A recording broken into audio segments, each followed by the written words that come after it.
Ste ves čas brez denarja? Ne poznate vzroka za svoje bedno finančno stanje? Na vaš položaj je bolj, kot si vi mislite, odvisen od vaše PIN številke. Ja. Z nami numerologinja Lili Sorom. Lili, kaj to pomeni? Ne vem, ali je moja PIN številka 111 v redu ali ne? Zelo v redu. Sploh, če mi daš zdaj ti tvojo kartico, unoto zlato, bom šla to jaz zdaj takoj preveriti na bankomat, če delam. Ampak po plači.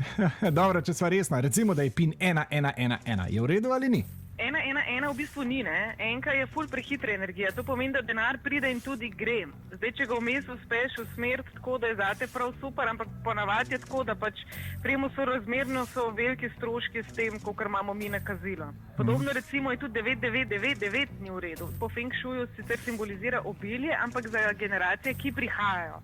Se pravi, za PIN spet ni v redu. Ja, razen, če želi svojim vnukom finančno blaginjo. Lili, kaj potem priporočaš? Kakšen PIN torej izbrati?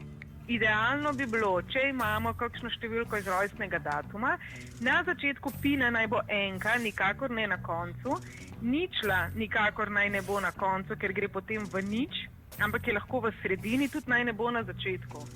Osmica je dobrodošla, pa seštevek teh 4 števil, da je 8, 3 ali 1. Je zelo dobrodošlo. Škoda, da Ivan Zidar ni prej slišal tega. En oseben stečaj manj bi imeli.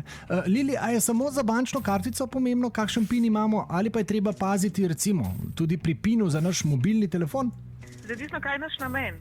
Če telefon uporabljamo v poslovne namene, potem definitivno je fajn, da je tudi PIN povezan s številom 8. Če ga uporabljamo predvsem v privat zadeve in smo, ne vem, bova temu rekla, mlad fant, ki želi osvojiti veliko ženskih src, potem ne se koncentrira predvsem na števile 2 in 6. Najlepša hvala, Lili. Evo, bolje dober PIN kot Urška Čepin.